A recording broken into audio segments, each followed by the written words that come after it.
So last week we focused on governance, but governance is just one aspect of the CoE mission.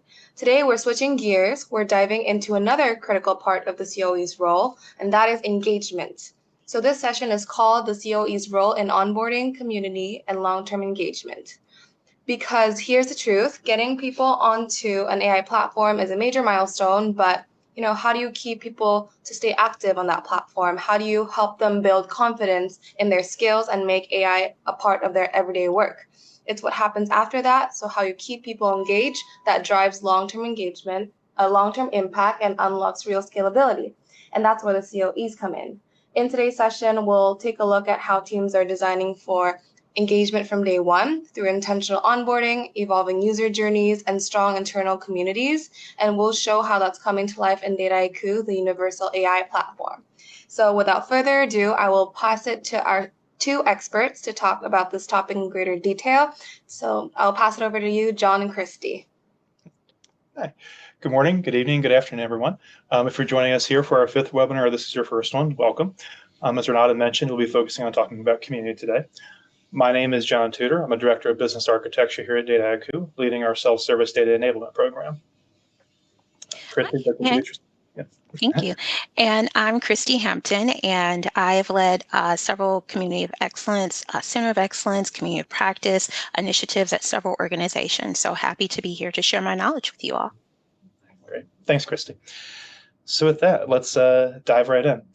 So first and foremost today, if you've been part of our other sessions, we've talked about the importance about building operating models, teams, and working closely with the business as a CoE. The next extension of that is really this idea of how do you build more evangelism or more support for your self-service program and the use of Dataiku within the organization. And in many companies, there's this idea of power users, or what I call passionate users, those types of individuals who really care about the mission and idea of democratizing this capability to the organization. And we tend to talk to these type of users as ambassadors or ambassadors for the program itself. And what you'll see on this slide is the idea of how do you start to build stronger relationships with these ambassadors so you can build a better relationship across the business. The foundation of community is having that active activity between the CoE and the community organization. So how do we think about doing that? On the left side here, you'll see a number of things that this partnership helps increase. It'll help increase your overall ROI, return on investment, as you have more and more data products being built by the community. It'll also further enhance the career development of those individuals as they become part of this community. You also increase that level of trust. Additional things will happen, such as your feature adoption, the number of active users, etc., even your cycle time. But ultimately, there's many, many benefits to that partnership increasing that really helps the entire program. Now, importantly, how do we start to think about really improving these relationships? So first and foremost, as a CoE team, as you look to make decisions, you want to really focus on that design thinking paradigm that we covered in the third webinar. How do we think about really focusing on that enablement journey and doing the things that are going to make the most sense for those users? How do we bring them into the conversation and build things directly towards what will make them successful? Another option is to do surveys and interviews so that you can actively get feedback, right? As a human, we want to provide feedback. We want to feel like our voice is heard. So we want to make sure that we're sending those surveys and interviews out and getting the collected information so we can continue to get better and build a better relationship. Further, as we get questions, as we have to explain things as a CoE, we should be looking to help encourage those ambassadors and explain those items to them, because those ambassadors can then take that information and explain it further to their business peers and partners. It's almost like a network effect. You also want to make sure you prioritize support. So how do you ensure that the support you're giving really gives the right amount of support and care for those individuals so that they feel comfortable providing that support to other users or passing those potential other peers over to your team to work with self-service? You also want to think about your backlog iteration. You'll have many things that you requested from the community. How do you take a look at all of that and kind of stack that into priorities and make sure you're executing? And importantly, while you do that, look to prototype and test that, especially with your ambassador community. Give them a bit of a chance to try things out and have their voice be heard. And then finally, you want to make sure that you're regularly updating. It's a usual recommendation to have monthly meetings with this group of ambassadors to share best practices and to hear feedback from the field, as well as give updates in the overall program. I think additionally, I just want to add that when you're setting up a CoE, it really is, you get a lot of engagement when you're setting up at the team level. Of course, throughout your enterprise, you may have different users, different teams using the application, using it differently.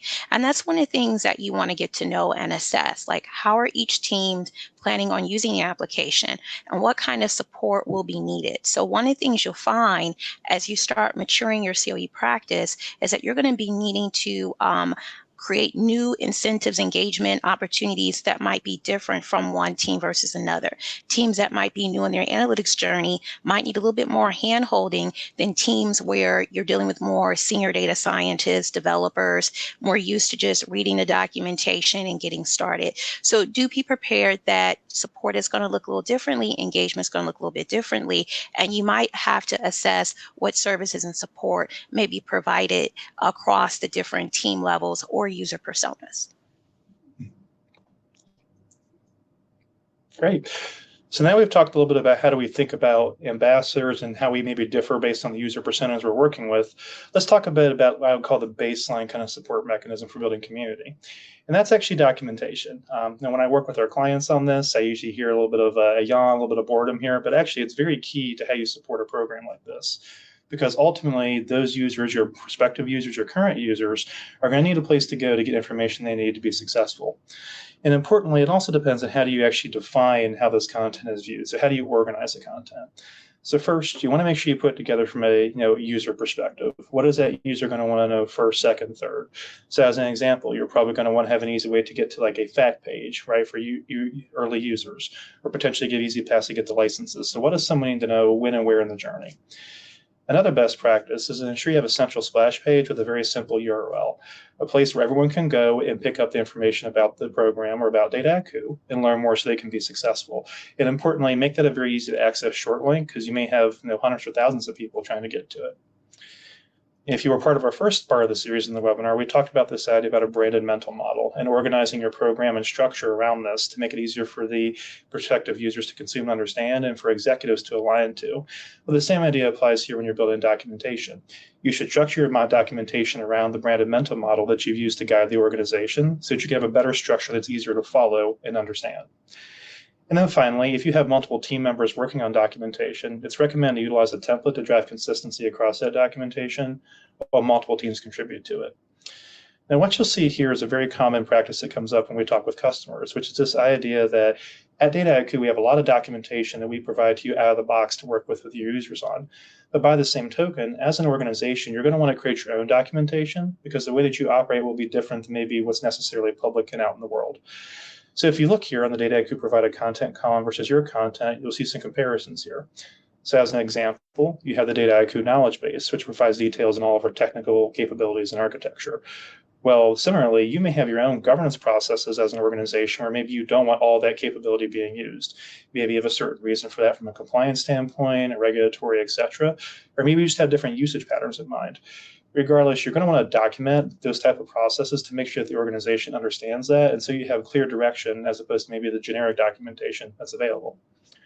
Another example might be our Dataiku Academy, which is dedicated training for those who want to learn how to use more Dataiku. Similarly, you may have your own internal training and schedule and nomination processes, so you're going to want to document that and provide that to users as well. Another example would be our Dataiku video library. These are videos that show how to use Dataiku and demo working with the software. Well, you may also want to have demos within your own business to do this. It's recommended to create demos that show your potential users how they'll walk through a data workflow, but do so in the context of your organization. So if you're a CPG company, look at how you can look at your products within those categories and track that from a data pipeline. If you're in manufacturing, maybe you apply supply chain processes. But the goal is to have your examples be as close as possible to the day-to-day work those users are going to do. You may also want to have sample projects that are provided by the Dataiku team, but similarly, you may want to have those similar distinct connection and configuration details for your organization. So while a sample project may show how to do this, you may have something unique to your company. How do you represent that? Further examples include our business solutions, which provide example use cases that you can directly deploy in your organization. You may also have specific industry and persona workflows for your company that you want to highlight. Similarly, we have webinars such as this series here, but you may want your own getting started and how to get licensed content. We have our Dataiku blog where you can learn more about what Dataiku's kind of thinking and some thought leadership. Well, you may also want to have good contact information for your core team so that they can have your users can have those as resources to reach out to. And then finally, we have success stories that we share from a Dataiku perspective about success from other customers. Well, you may want to do something similar where you look to share examples of successful Dataiku projects and self-service projects in your organization to other users. So in addition to the Dataiku provided content, as a COE, especially if you are supporting a data science, machine learning, or DSML platform, some of the common themes that you can expect to have to be responsible for documenting, in addition to, giving users access to the Dataiku or any other platform content, is usually customizations. A lot of the DSML solutions on the market may allow the platform team to customize access or accessibility in certain ways, especially when it comes to compute resources. So if your solution that you're using, your application, your platform, if it's not the out of the box vendor provided, and if there's customizations that are included, that's definitely going to be one of the first things you're going to document. The second thing you're going to have to document is access to source systems. So how should users access different database systems, warehouses, cloud storage, graph databases. Graph databases, for example, may operate a little bit differently from how a user can expect to retrieve data from that particular source versus, reaching the cloud.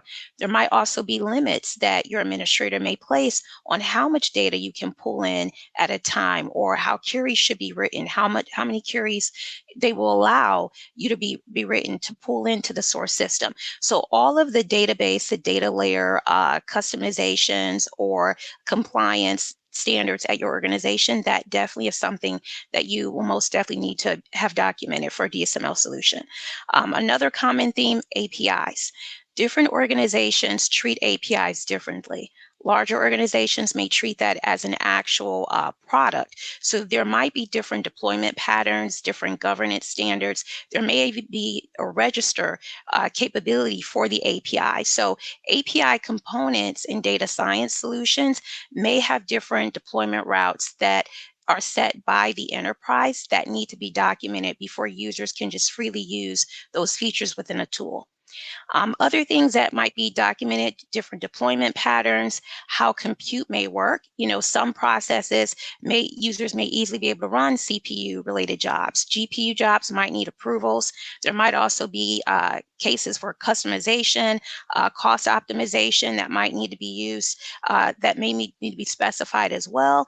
And then frequently asked questions.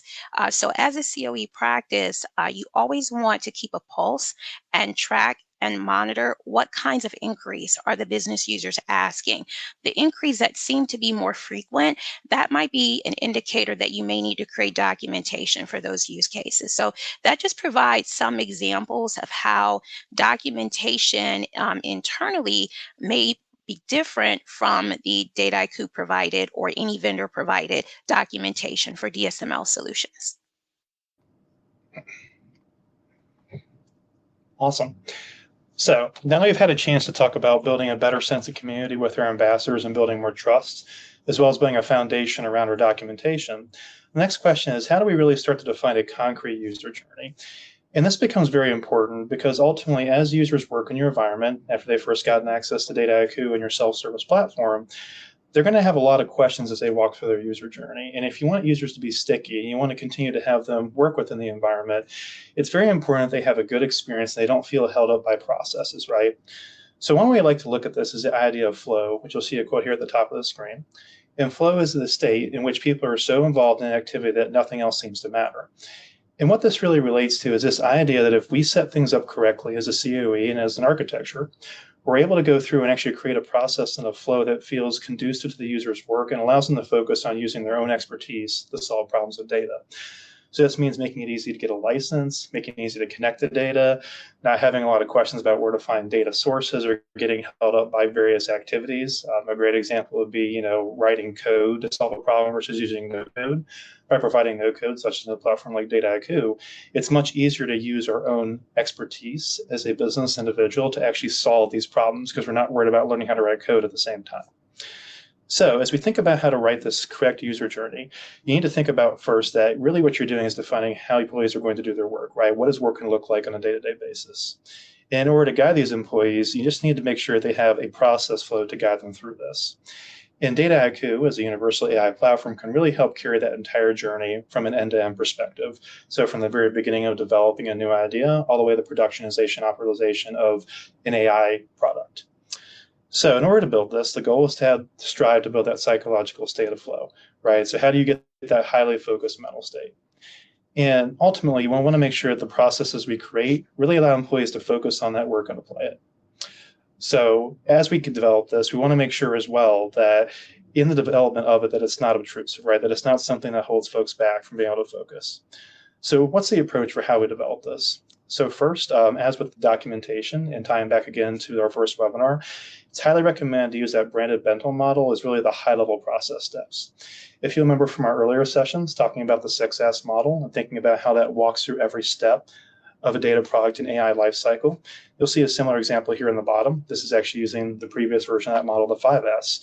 But what it does is walks through at a high level what each of those steps would be, right? So search, stitch, science, show, and share. That gives you a higher level construct to work against. Then you can start to build the discrete process steps that go underneath that. Now, another key part of this is identifying the decision points on the user's path, including focusing on their persona, because different personas may have different decision points or directions they go. And then you need to make it clear about when to make a decision about where to go. So a common challenge I'll see with customers is that maybe there's multiple tools that have some overlapping functionality, and users don't really have any guidance about when to use each tool. And that should really be intentional. So as part of your user journey, you should be defining, if you're at this decision point, how do I decide which tool to use, what technology, what is the best practice? And you need to make that very clear from a user journey standpoint. Additionally, you want to make sure that you're really embedding your documentation, so the content from our previous slide, directly into the journey. Each step should have corresponding documentation that guides users through how to actually use and perform this step. How do they use Dataiku to do these actions? That's very, very important so they don't feel like they're lost along the journey. Additionally, once you get to a training perspective, you're going to want to make sure that you use this user journey as the backbone of that training program. The steps you define here are the same steps that those users will go through in training to make sure it's all aligned and connected. You want to make sure that you're always focused on that user experience. So ultimately, similar to our governance conversation in the last webinar, this process needs to be unobtrusive. It needs to be easy to follow. The more difficult it is, the more friction there is, the harder it's going to be to get those users to be sticky. You want to make sure you're reinforcing important concepts throughout the journey. A huge one that I always hear about is reuse. Almost every company I've ever spoken with has a challenge around reuse, right? So how do we think about ensuring that throughout the user journey, we're coaching our teams to think about how do you reuse first and then create second? So that makes sure that you put those process steps directly into the flow and you encourage those users to look for something first. And then finally, make sure the process flow is easily accessible, whether that's up on a web page, whether that's printed out and stuck up on a wall. I've had experiences where these user journeys have been a 4-foot piece of paper put up around offices for a company globally. How do you really start to make this part of the company's culture? And then finally, to highlight at the bottom, I won't walk through all of this, but what you'll see here are the discrete steps that someone may go through in a journey, and it works to act as an example of how someone can think through this. So you might identify initial business problem, acquire licenses, and then you're going to walk through each of these steps, right? So you might look for reusable data products in your catalog, and then start to develop, how do I do my data engineering? How do I do my data science, and eventually build my data product, and then finally automate this to production. But the important part here is having these very discrete and clear steps with documentation that makes sense for users. It can have a very big benefit on how you actually encourage them to continue to focus, be sticky, and produce better outcomes. I think one thing I'll add here is that along the way, you may have different license types. And so some users might have like a developer or data science license where they can build out solutions. Other users might just be explorers or business users. Well, they'll come in and they'll just consume the results of what a designer or data scientist or developer has built out. So for them, their route is just, I'm not necessarily a developer in the application or the platform. I need to just come in and just access the dashboard, or I just need to come in and just export, the end result of a model that has been running. And so just be cognizant as well that as you're designing the workflow for your user journey, you're being cognizant of the different license types and the different types of users, because business users may have a different workflow versus the people that are actually responsible for designing and developing the solution. Awesome.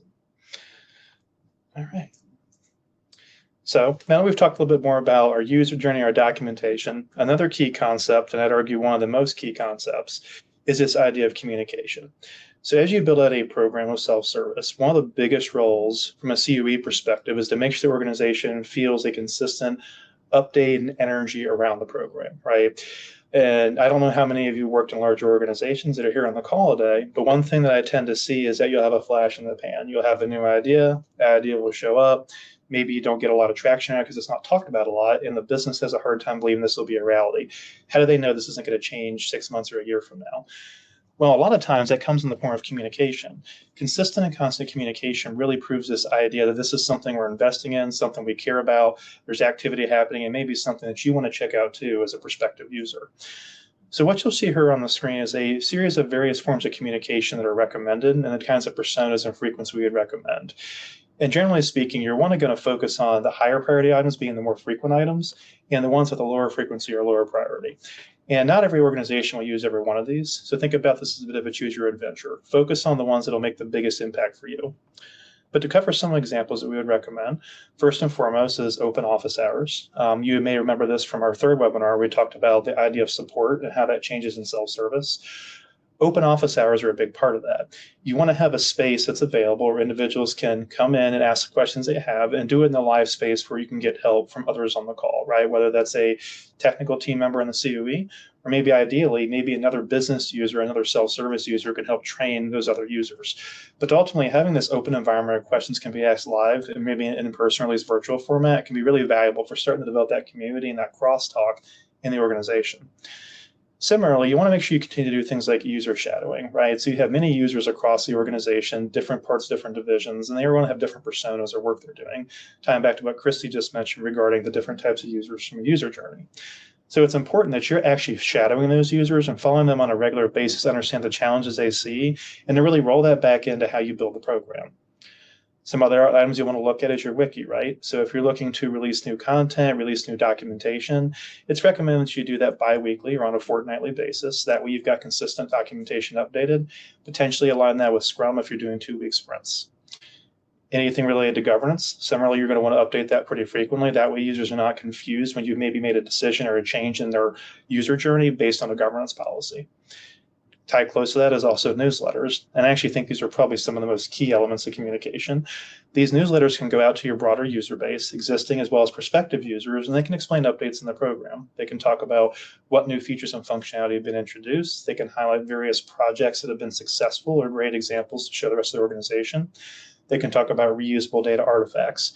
There's a lot of things you can include there, but what's important is that there's consistent communication going out, showing that there's activity happening within the organization.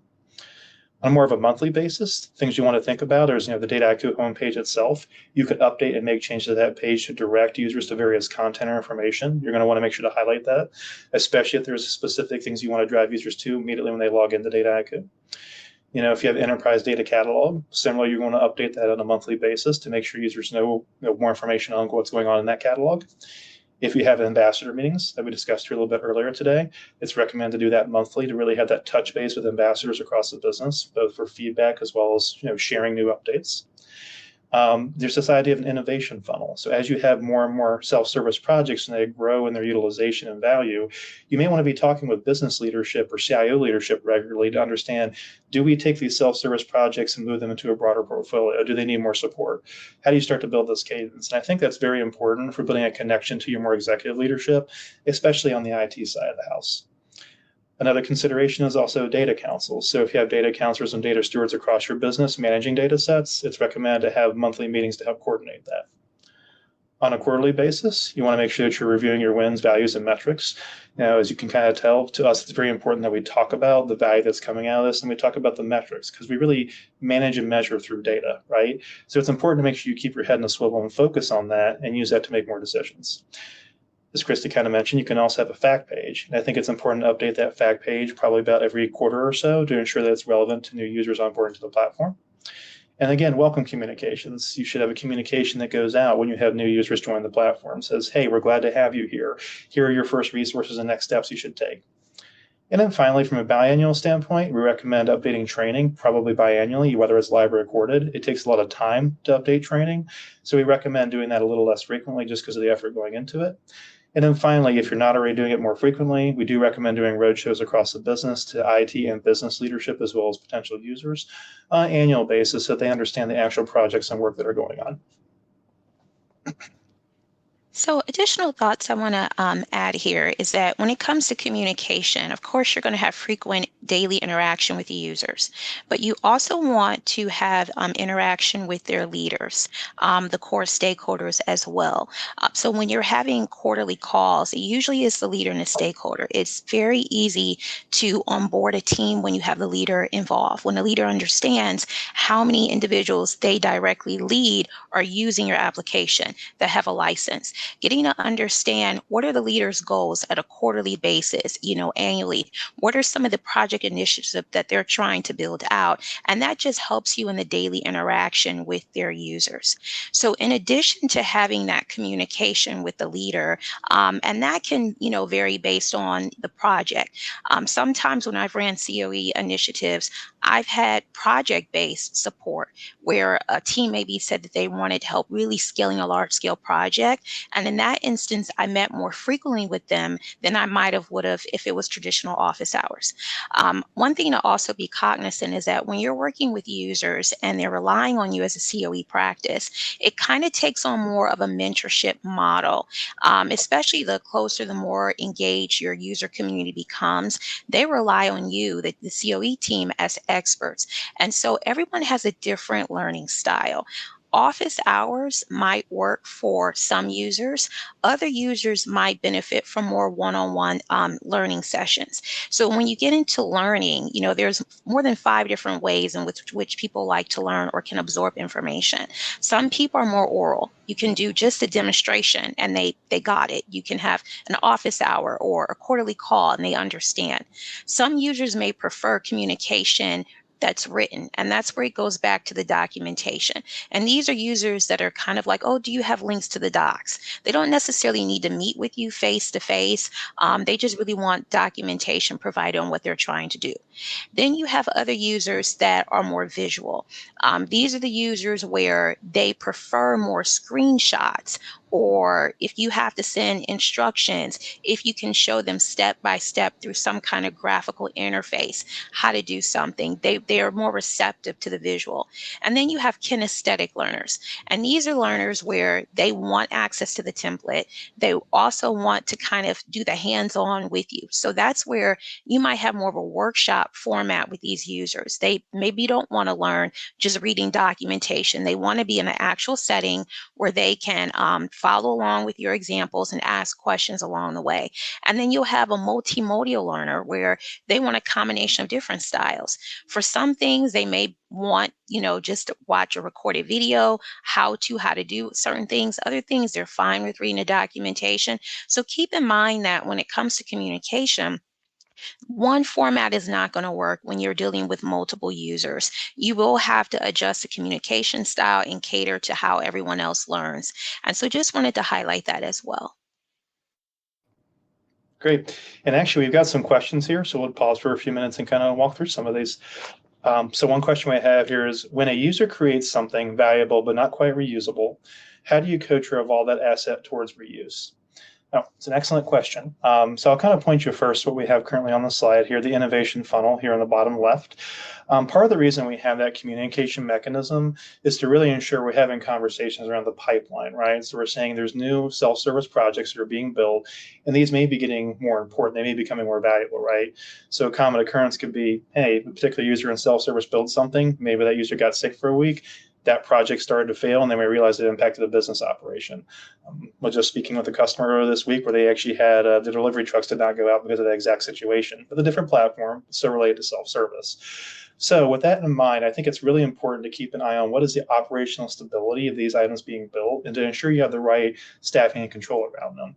And I think that also applies to the idea of reuse, right? Because if something is reusable, you want to make sure you're sharing it more of the organization. So to me, once you've kind of got that baseline, if we're observing, say, a new project by a self-service user, and that project's now got over 50 unique users a month, we've got a lot of adoption around it. then the question may be, hey, how do we further evolve this? Or maybe the word may be harden it or operationalize it further. And that could happen in a few ways, right? If we decide this is something that maybe it's reusable, but also something that needs a little bit more operational support, then maybe we're going to move that into an IT or a data team to manage. Another option may be, hey, this is really high value, but maybe it just needs some more work to make it better. Maybe in that situation, you have folks off your team. So like from a Dataiku perspective, maybe the DSIR on the account, or you're a subject matter expert working in data and analytics, can maybe work with that individual and help them take that project further. So how they take that from more of that pilot phase, make it a full product, and make sure it's something reusable to highlight to the organization. And I think importantly, you want to make sure that with that, that you're also communicating that reuse, as the slide says. It's really hard to drive reuse, so that communication is really important to that. Chris, anything else to add to that one before I jump to the next question? Sure. I think the only tidbit I would add is that I came across this several months ago supporting an organization where reusability was not really there. It was more just static projects. And I found that my enterprise needed to be trained on how to work with data pipeline automation and how to embed those techniques to make sure that they are building reusable pipelines. So I actually had to build a whole entire workshop. I had to build two. I had to build one for coders and one for non-coders. Just teaching them how to automate. If you're leveraging a tool like Dataiku where you're having, scenarios and how to trigger, how to think about, okay, you don't have to necessarily send this out manually. You can automate it. You can automate the whole project and have email notifications go out. So sometimes that part might be a training and making users aware. I found in my years of experience that when it comes to data scientists or data analysts, they may not be as robustly trained on pipeline automation as like a DevOps engineer or a data engineer, where automation is second nature, building reusable pipelines, reusable workflows. So that might actually be a training or workshop that you might have to build out, or documentation on that, getting them to think about how they can automate the various stages within their workflow. Great. Awesome. So jumping on to another question we have here. So what has surprised you most in how users respond to your communication strategies? What works better than expected? So for my own personal career, something that surprised me early on in working in this space was that when I was sending out communication, especially as related to governance, sometimes the communication was too direct on here's what we should just directly do and didn't really provide the reasoning, right? And at one point, someone that was a colleague of mine, different department within our engineering group, had reached out to me and said, when you send these, it almost feels like you're up in the kind of ivory tower here telling everybody what to do, but not really living on the ground level. And honestly, that piece of feedback stuck with me. It's been almost a decade now. And what I realized from that is that you really have to be focused on providing the context and putting a bit of personal touch in communication, right? At the end of the day, we're all people. We're all trying to achieve good outcomes for an organization. So for me, it taught me that I need to be a lot more focused on that element of it, explaining why we're doing things, explaining why that matters. So as an example, if I'm communicating governance policies now, I'm going to talk about here's why we're doing this. Here's how it's better for the collective organization and why we care about from an abatement of risk. I'm not just going to say, thou shalt go do something. And I think that really applies across a lot of this. If you can do a little extra work to make something a bit more personable, to explain more of the detail, and to really connect the reasoning into something that individual or group will understand, I find communication resonates much more strongly. So again, that's kind of why I focus a lot on this topic. That good communication is really foundational to how you build out a community within an organization, and it requires a bit more of that personal and detailed touch. Christy, same question here. Would you add anything to that? What I have found, and this is also, I think, at the professional level as well. So when I'm working with data science or AI ML engineers, in their professions, it's predominantly they have bachelor's degrees. But the higher up you go, where if someone has a master's degree, I've supported whole data science teams where everyone had a PhD. And so what I found is that they asked a lot more signature questions. So sometimes my traditional documentation or, just showing a demo wasn't necessarily going to be as effective because they really wanted to get in there. They were more kinesthetic and they really wanted to ask questions on their specific use cases. So I just find that the different levels, and if people are working on more original projects, that's where they may need more help and more assistance. And so that was one of the things that actually surprised me. So whenever I would do a workshop, if it was a newer user, then I could kind of follow like along with my template guides that I had. And a new user, you knew on their analytics journey, they can just follow along with the template guides, and we can just, go through demos, and it was a little bit more easier. Whenever I dealt with individuals that were used to doing original work, original research, individuals that wanted to build custom algorithms, they had the most amazing, like innovative deployment patterns. And so this was where I really, really had to spend a lot of workshop, more kinesthetic, and dive deeper with them. So the communication and the interaction will vary depending on the level of and maturity level of the analytics user as well. So I just found in my experience, the more advanced a user is, the more you're going to get more technical, deep dive, original type of inquiries and types of support that you've never even thought of to write in your documentation. And you will need to have more of a deeper, close connection, interaction with them, because you're really helping them scale original work. And that's what the field of really, data science and AI is right now. A lot of times they are tasked with scaling original work. So your interaction might be a little bit more in depth and more involved with those users. I'm over here talking on mute. I was to say really well said, Christy. I couldn't agree more with that. One more question here, and then we'll keep kind of deep diving for the rest of the slides. So this one's from Koichi, who I believe has attended every webinar. So hi, Koichi. Thanks for joining again. So another question here. How do you manage the risk of becoming a victim of your own success when rate of uptake and interest overwhelm CoE's capacity? So the question is, when you have a problem, but it's a good problem because you've scaled enough, you've been successful, how do you manage that? To me, it kind of comes out in two ways. So first would be actually what this webinar is focusing on, the idea of community, the idea of reaching out across the business. I am a very big fan of having the business take a very large part in building these programs and ultimately helping drive them forward. What you'll find traditionally is that if you have a really highly leveraged COE with a lot of people in it, that can actually slow things down because it's so centrally focused. You want to have the right number of people that then can work across the business and amplify the effect across business teams. So just as an example, in my former career, most of the time that I worked on these programs, from a business perspective, about 80% or so of the folks who are doing the training and the outreach are actually from the business side, with maybe 20% coming from the data and IT COE team. And that's because those business team members have bought into the idea, into this idea of democratization and empowering the business, and they want to help drive that forward. So to me, that's an ideal state, because now the business is working with you and partnering together to make this happen, and not all the work falls to a smaller group of individuals on the COE. The other element I would add, and this is not something we're necessarily focusing on in this series, is the idea of using more automation to scale further in your operations so that you have less and less manual labor to do. Especially in the age of AI, especially with tools like Dataiku, you can automate many of the processes that COE team members spend manual time working on. And through that automation, you can also scale further because you spend less and less time working on those manual items and more time working with the business. So to me, it's both the idea of stretching out through community and leveraging the business to help you scale effectively, but also looking how you can further automate and reduce the amount of manual processes the CO team works on. And Christy, same as the other ones, anything to add here? Sure. So I actually encountered this problem in my last organization. So I had a very tiny COE practice, and then we had more than 1,200 users, and we were constantly growing and extending licenses. And so one of the first things, how the COE is structured, I know this is going to vary, but our COE was built within the platform team that was supporting our Dataiku application. And that allowed us to flex up with more support. So sometimes you can build your COE as a standalone from especially if it's COE that's tasked with supporting an application, you have two options. You can build them as a standalone team that doesn't have direct connection with the underlying platform team, which you imagine, your developers that support the organization, or you can build them under one team.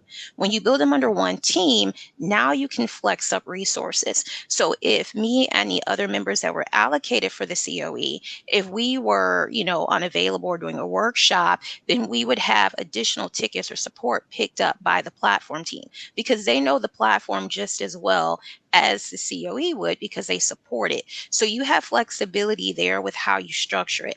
Another thing that you want to do is you want to have community channels and chats. And this was so essential. So we had a community chat. We use Teams or whatever, software that you want to use. And everyone that had a dedicated license was on that chat. And we would encourage that if users needed support or had questions, they would post a question in the chat. And so many tickets were resolved by other users, our champion users, would sometimes solve the increase before we got a chance to. And that helped offset the burden for us significantly. So, how you structure the COE and definitely having a community chat. Now, one additional area that, like for me, I was busy scaling web app development across many different teams, and it was a bit more of extensive, and it kind of became a little bit difficult because I had so many teams ramping up and want to develop like web apps at the same time. I just held a symposium and brought them all together. So a lot of times that helps. So we would just have bi-weekly workshops where I called it Web App Symposium. And it doesn't have to be about web apps. If you have quite a few users that are working with, certain type of models or Gen AI solutions, but they may be across different teams, and you just start seeing where, the influx of inquiries are pouring in, it may be advantageous to have a separate workshop for that whole group, and you bring them all together. And that way you're tackling their concerns within that same block of time, and you're giving them the opportunity where other members and other champion users can help them out. So leveraging the champion network and creating opportunities where users aren't just coming to the COE, they can also rely on each other and providing those avenues for them. That is very helpful when you're dealing with a tiny team and you're constantly ramping up support that way. Thanks. Great, awesome. Well, appreciate you all for the excellent questions. We're going to come back to the slide content here a little bit. So now that we've talked quite a bit about communication, building community, things like that, another key element that comes up is this idea of implementing train the trainer, which actually ties really well to Koichi's last question and also to what Christy was just mentioning, which is this idea that when we think about training and upskilling the organization, generally we tend to learn better from those who have a similar work experience to us, those who have more similarities, right? And that's because we know that they know what our job function is, the type of work we do, et cetera. So the idea behind Train the Trainer is to have those who are actually in the business, those with that expertise in those business units, to actually work with the business in doing that training itself and actually execute that training. Now, there's a number of prerequisites to be able to do this. First, a lot of things we've talked about so far in the series, so establishing a vision, a branded mental model, user journey, documentation, personas communication. You need to have all these things in place as a baseline because they build the foundation to enable this. They create all the artifacts, all the material, the educational learning you need to really start democratizing out the actual training and really federating that out a little bit. You also need to make sure that your internal team has really the right knowledge around it. So if we go back to the idea of what a team structure looks like from our third webinar, you need to make sure you have the person who's your product owner. You need to make sure you have your applied SME, right, and your your platform architect. Those roles need to be in place, and those individuals need to be upskilled enough that they can work with the business and continue to handle that additional capacity. Importantly, you need to make sure you build strong enough trust. So going back to the first slide of this presentation, build enough trust with the ambassadors and champions in the business so that you can actually do this effectively. And then finally, you want to make sure that you've really documented your non-negotiables. So when we talk about governance and things like that, one risk of federating this training out more towards the business is that those business users may not be as attuned with what's happening from a governance perspective or some of the decisions you made to protect the environment. So you need to make sure you really know what those items are and that you really are clear with that with your ambassadors and those in the business to help make sure they reinforce that message. Now, when you go through to build this training, there's some considerations, right? So first and foremost, again, going back to the branded mental model, you want to make sure you align your training curriculum to that. What you build in your training should follow your documentation structure, should follow your branded mental model. That way, users have a very clear way of what they need to walk through, just like the user journey. Again, you want to document that user journey and make sure you have the documentation around that to help ensure it's enforced and supported, because again, these teams will be training without you being present. You also want to think about the levels of training, right? I've seen many different forms of this. Some organizations do it like college courses, 100, 200, 3-level type stuff. Some organizations have executive level training, but you want to think about what is the specific kind of training you want to offer, and does that change per personas, business divisions, etc. Can your training be coordinated with your learning development team? It's very common to have a COE team trying to run this fully independently. I do think it can be more successful if you look at the leadership and development team of the organization and look to plug it directly into training for the company.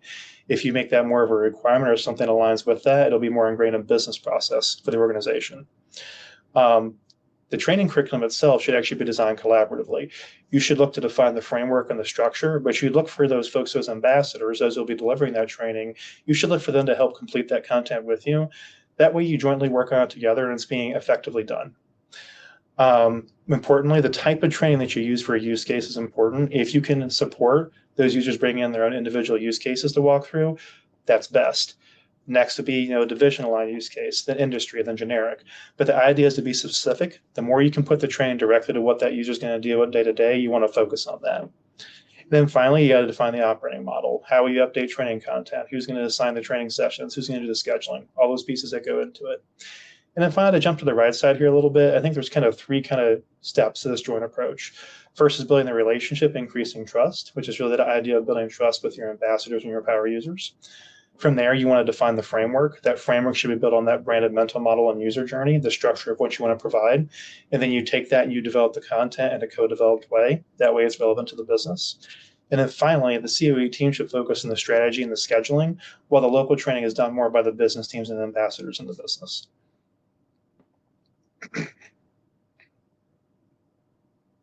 Christy, anything to add on this one? Oh, I think you summed it up perfectly. So yeah, no additional thoughts there. Right, awesome. Keep us rolling. So again, kind of tying back to some of our conversations we've already had today around reuse, right? So the idea of reuse, I think most of us get it, is that the more you reuse, you can shorten your development cycle times, you can drive more consistency across the organization, but it's also really hard to do. As I've said for many years, if a financial leader asks 10 analysts to go develop a KPI, those 10 analysts will go out and build 10 KPIs with the same name, but the logic is different. So what you really want to focus on is identifying the right out of those 10 KPIs, which one's the right one, and then make that the standard across the organization. So that's really what we're talking about here. How do you drive more reusability? There's a lot of different ways to think about reuse, but on the left side here, you see types of reusable data artifacts. There are many from the Dataiku perspective. An important one here would be your best practice methodology. So how do teams actually approach working in the software? But you also have items such as your projects, your pipelines, your agents and LLMs. All these elements that are part of Dataiku are also reusable in the software. And this is very powerful because you can use this to drive more reuse as users are in their flow and doing their work day to day. And Dataiku has a lot of built-in functionality to help support that. Similarly, within the data ecosystem, you may have additional things that you want to focus on. So again, you may have those best practice methodologies, data products, data sets, but largely it's going to be similar items to what you may see within Dataiku, just more broadly spread across, say, your enterprise data lake or lakehouse environment. Now, there's a few different methods to encourage that reuse. The first one we've already talked about a bit is training, making sure you're reinforcing throughout the entire process of training that it's a reuse approach is pretty key. You want to make sure you're measuring. So this idea of measuring the consumption of data products and then using that to drive reuse in the organization. We want to also talk about how you're going to make decisions. So how you decide if something's reusable. Is that through data stewards, through a decision committee? How does that process actually happen? It is recommended that includes folks from the business, as it should just be an IT or data team-centric decision. Again, you want to make sure you communicate. So using some of the communication strategies from the previous slide or previous 2 slides ago, how do we ensure that we are communicating these high quality data artifacts to drive reuse? And then finally, how do you gamify this? So how do you gamify the reuse of those data artifacts? And then finally, where can you share these? The Dataiku data catalog itself is an excellent place. You can reshare a lot of this within that environment. You can also use your own wiki or documentation software to do this. Other enterprise data catalogs, such as Elation or Calibra, can be used for part of this reuse type approach. Again, through training, you can help align that. And then finally, you can also do that through sharing forums or symposiums that focus on this kind of reuse and best practice approach. Okay, awesome. Finally, jumping on to the kind of the next topic here is the idea of gamification. So if you're not familiar with this idea, it's the idea of taking elements of gaming and applying it to a process within a business or other processes to help encourage more direct engagement with that process, right? To make it more fun and make it more competitive. And here I kind of start with a quote from game researcher Jay McGonigal. When we play a game, we tackle tough challenges with more creativity, more determination, more optimism, and we're more likely to reach out to others for help. So that's kind of the idea, right? If we can gamify the use of data analytics and working in self-service, we can help drive all this more determination, this more creativity, and actually more collaboration as well.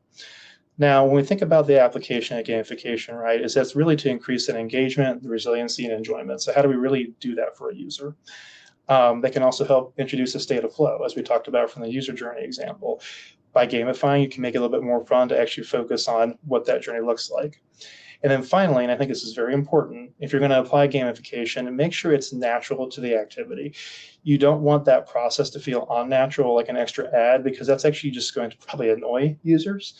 You want to focus a bit more on something that feels directly aligned with the work they're doing, and it really just further encourages more of that. So from an approach standpoint, the first thing you want to do is focus on what are the things you want to encourage. What do you want to focus on encouraging those users to do?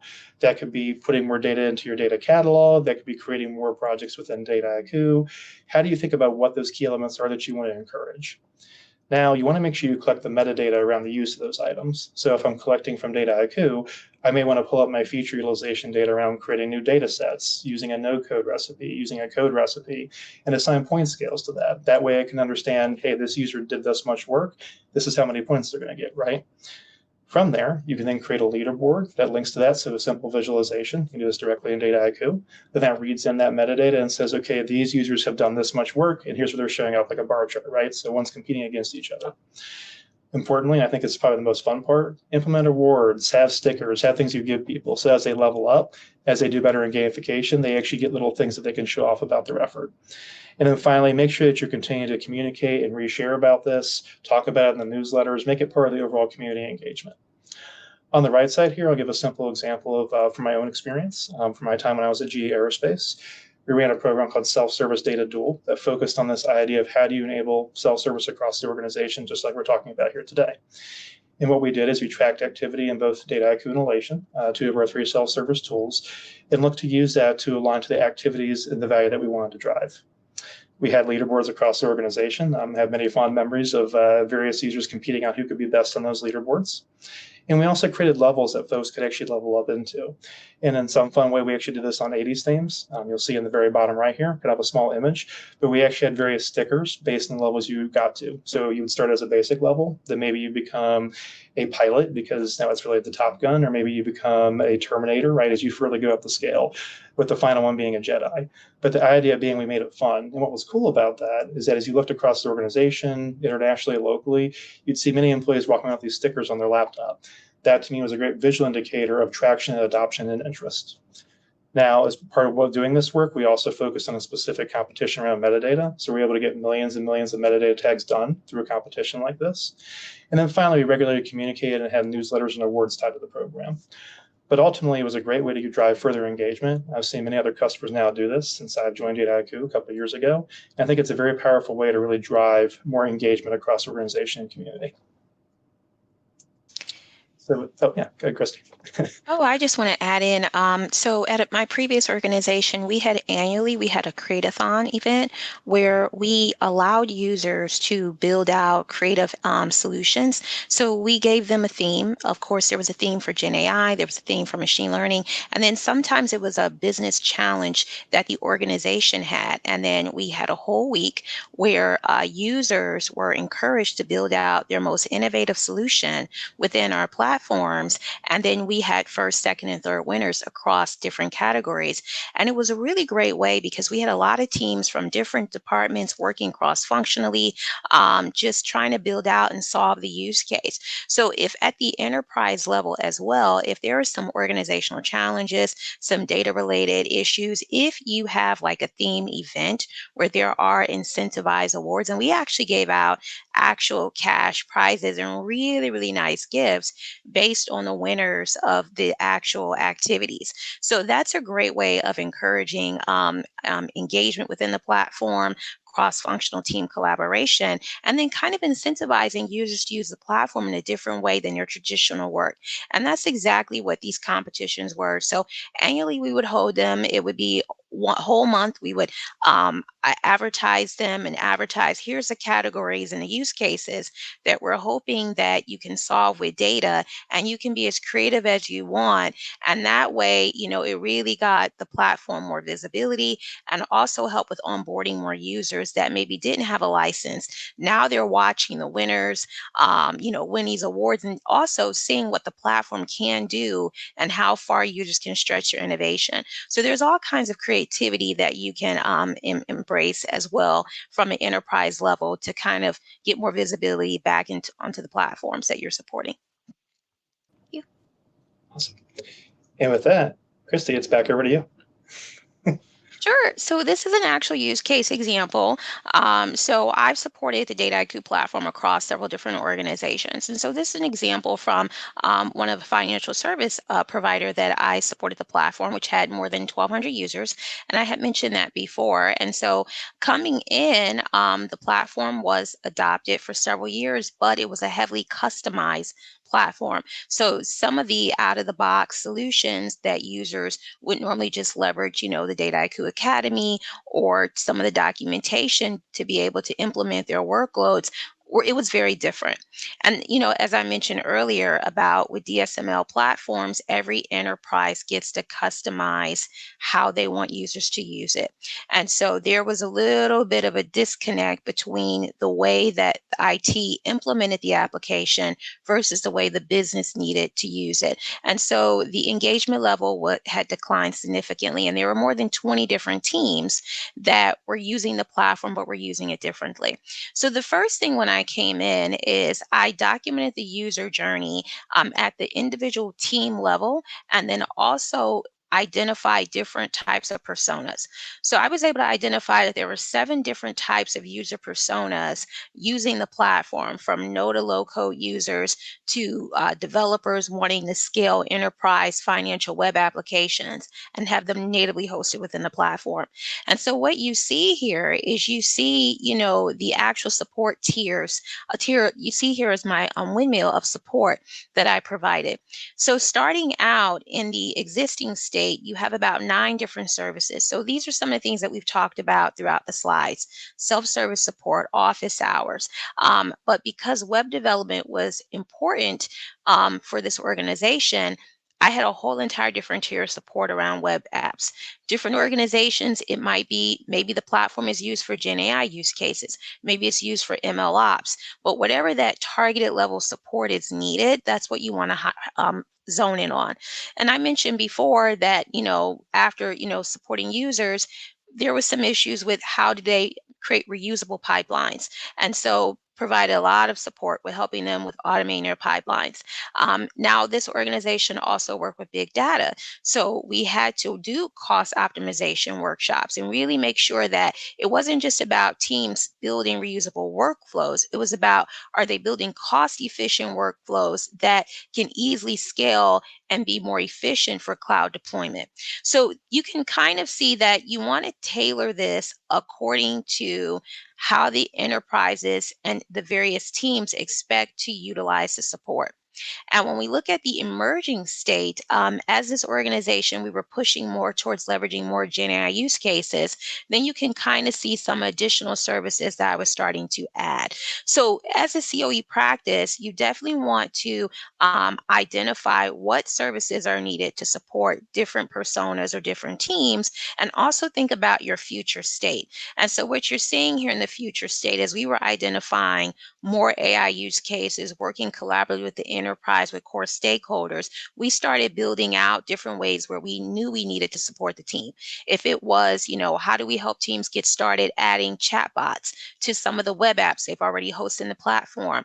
That was a support service that we identified that was needed. How do we help teams with pretty much being able to think about how they can leverage AI? And so that's where we work with teams to build out AI ideation canvases. So this is just an example of how you want to be able to identify the different levels of support. And then this will also help with tracking. So just wanted to highlight this example from a previous organization where I stood up and scaled the COE practice there. Thank you. Awesome. Thank you, Christy, for the highlight. Well, everyone, thank you for joining in today. We're getting in just under time, being 11:59 here Eastern. That said, we'll hold on for a few minutes here. If there's any additional questions, please feel free to add them to the chat. But thank you for taking the time to join in here today, and we appreciate it. If you want to check out our next webinar or the full webinar series, please be sure to scan the QR code that you see here up on the screen.